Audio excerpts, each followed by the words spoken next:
Well, Trump woke up and decided, I lost some more brain cells and I'm going to stir some shit up and I'm going to cause some serious problems. So Trump has started threatening U.S. allies with a 10% tariff increase because they spoke out against him taking Greenland. And if you hear that and you think, okay, I mean, this is just a trade issue. I mean, this happens. No, this does not just happen. Nothing about this is even normal, okay? This is actually a massive escalation, and this gets a lot worse, okay?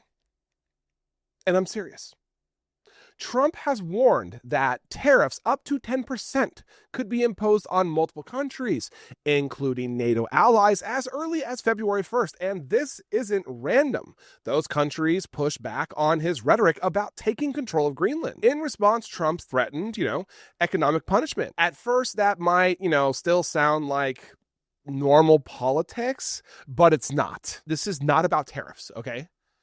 It's about how the United States is treating allies. I mean, here's what we know. Several NATO countries publicly rejected Trump's language and posture around Greenland, including the idea that the U.S. could or should take control of it. And when they did, Trump responded with all of his brilliance by signaling tariffs against them. So first, these aren't, adversaries. These are countries the United States is formally aligned with through NATO, a military alliance designed to prevent conflict, not create it. And this is where things escalate. At the same time, Trump is threatening allies. Members of his own party are warning him that moving forward would cross a line. When I say members of his party, I'm talking about several Republicans have reportedly said that direct action against NATO allies over Greenland would be a breaking point, including warnings of impeachment, by the way. That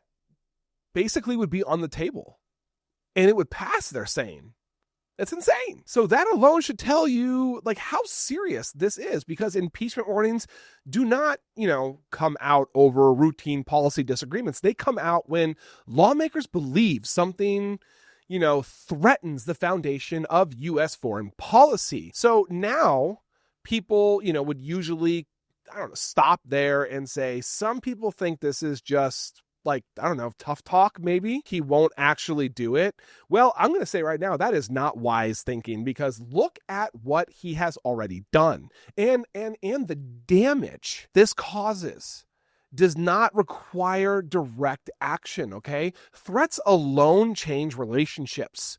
I mean, when allies are treated like enemies, trust breaks down, cooperation weakens, security guarantees start to feel pretty uncertain, and once allies stop trusting U.S. leadership, they begin planning around us instead of, with us. And right there, guys, right there, this is where it stops being about Greenland and it starts being about American isolation in the world, okay? NATO works because allies believe the United States will act predictably, right?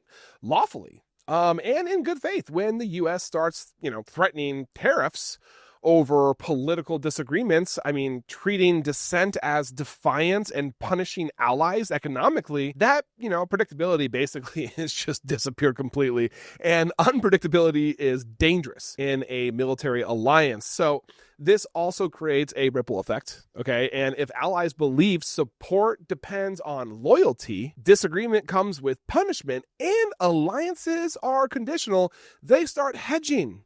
They look for alternative partnerships. They reduce reliance on U.S. leadership. They will basically stop sharing information as freely as they already are. But that's what makes America less safe. The danger here isn't, one tariff or one argument. The danger is slowly turning allies into adversaries without ever even pulling the trigger. That is how global influence erodes. I mean, not with one dramatic break, but with repeated signals that loyalty matters more than partnership. This matters right now because alliances do not collapse all at once. They fray. And once they fray, rebuilding them can take decades. If the United States starts acting like it can threaten its allies into compliance, the rest of the world starts, asking a very different question. Can the United States still be trusted? And once that question takes hold, the damage is done, and we are on our own. Thank you for watching. I am Jared Zisser, and this is Ring of Fire. Please like, comment, and subscribe, and turn on notifications to make sure you are informed about everything important in progressive politics today. And if you are looking for fact-based independent reporting all day, every day, follow me here on Instagram or here on Facebook. See you in the next video.